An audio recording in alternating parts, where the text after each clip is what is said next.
tvarka. Antras rinkimų turas.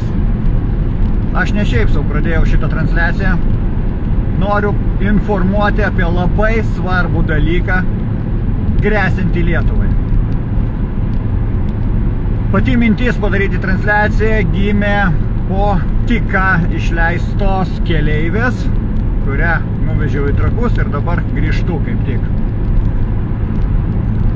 Vokietijos žurnalistė dalyvauja Lietuvoje, stebi nepriklausoma žurnalistė. Nesakysiu, kas ir kaip, nenoriu prarasti darbo, nes čia labai geras darbas, gera veikla. Prabangus, kaip matote, automobilis. Taigi, žurnalistė čia Lietuvoje stebi rinkimus ir informuoja savo dienraštį apie tai, kas čia vyksta. Ir aš pasikalbėdamas su ja gavau labai įdomių įžvalgų. Dabar pradėkime nuo to, kad antras turas. Dalyvauti privalome visi, kas nebepakenčiame šitos sistemos. Mes turime sudalyvauti ir prabalsuoti. Už kągi balsuoti? Teliko du kandidatai, ar ne? Ir abudu sisteminiai. Vienas iš jų bankams palankus ir bankų įstatymus tik tai ir pajamas gerinantis yra Nausėda. Ir antra kandidatė yra nuo konservatnikų, antivalstybininkė, antikonstitucininkė Šimonytė. Už ką balsuoti mes neturime. Aš irgi neturiu už ką balsuoti, bet balsuoti privalome. Mes privalome balsuoti prieš Šimonytę. Tas pačias įžvalgas pasakė ir būtent ta žurnalistė, su kuria, sakau, ganėtinai nemažą laiko turėjom diskusijos, kelionė nuo Vilniaus iki Kauno netrumpa. Važiuoju neviršydamas greičio, tai iš tikrųjų pasidiskutavom. Ir jos įžvalgos labai sutampa su daugumos aktyvistų. Mano nuomonė buvo tokia, aš pagalvojau, velniai, jau nieko neliko. Net nesusimašiau taip giliai. O iš tikrųjų buvau girdėjęs, ir tas pats Žemaitaitis labai protingai yra pasakęs vienoje iš laidų, kad taip, aš nebalsuosiu ne už nieką, bet aš balsuosiu prieš Šimonytę. Įsigilinus, kas gaunasi? Mes prabalsuojame prieš konservatorius. Šiais metais ir prezidento rinkimai, ir Europarlamento rinkimai, ir Seimo rinkimai, viskas iš šios metus. Jeigu per šios metus mes nenuvarysime nuo lovio kolaborantų šitų prakeiktų konservatnikų, tai jie ir į karą mus įtrauks, ir naujais mokesčiais apkraus. Aš jau nekalbu apie tai, kad iš viso mus iš Lietuvos išvarys ir čia privarys užsieniečių ir suteiks jiem pilietybės. Sakau, mes nebeištversim, Lietuva nebetlaikys dar 1, 4 ar 5 metų. Viskas, bus finita le valstybė.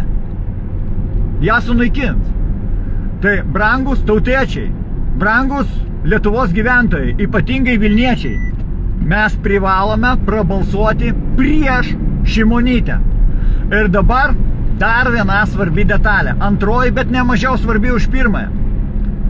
Jinai sako, labai didelis šansas, kad ir Nausėda į antrą planą nueis ir Šimonytę prastums į pirmą planą ir dar jinai laimės. Sakau, tai kaip taip įmanoma, jeigu Nausėda tokia balsų persvara laimėjo prieš, jinai sako, aš jau ne pirmus metus ir ne vienoj šaly stebiu rinkimus ir sako, aš matau, kaip tai darosi.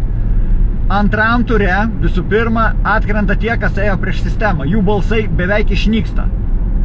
Netgi, sako, jeigu visi visuomenininkai pradėtumėt jūs ir ten spauda televizija informuoti visuomenę, kad taip ir taip, reikia ateiti, jeigu neturi už ką, tai turi prieš ką, tai bent jau prieš tą pačią blogiausią, ane, prabalsuok, kas gausi su žmonėm?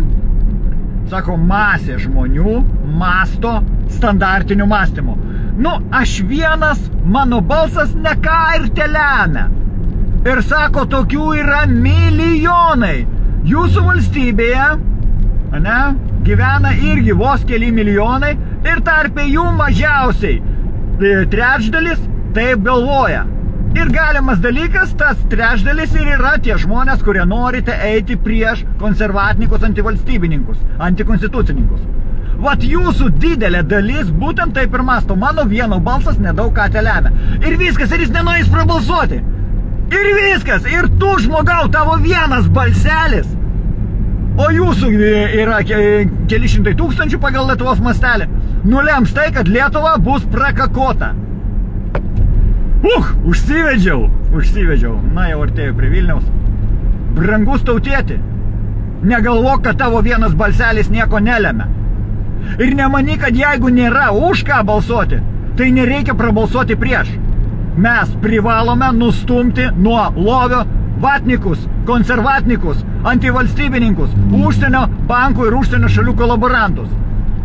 Viena burna, tas Gitanas Nausėda, jį dar išmaitinsime. Bet išmaitinti visą šutvę Žydlandsbergių jau nebepatvers Lietuva. Naujais mokesčiais nenori būti apkrautas. Lietaus mokestį užkrovė, oro mokestis jau irgi mokėjome, ten visokias kaukės. Ką dar sugalvos? Viskas, kol nepasakiau per daug, baigiu transliaciją.